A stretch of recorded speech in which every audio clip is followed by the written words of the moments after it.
Odigrali smo eno zelo dobro tekmo s Krko, kateri pač nismo mogli parirati v celoti zaradi pomanjkanja višine. Igračom nijem kaj zameriti, borili so se, tako da to je pač trenutno naša realnost. Upam, da nam bo te tekme s najboljšimi slovenskimi ekipami dobra motivacija za naprej in tudi neke izkušnje za prihodnost.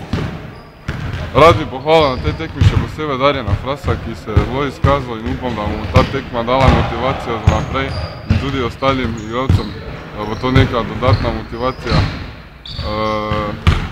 Tudi karakter ekipe se je zelo dvignil, kaj se je pokazalo na prejšnji tekmi z Zasavjem, kjer smo v zadnji četrtini nadoknadili 16 točk zaostanka.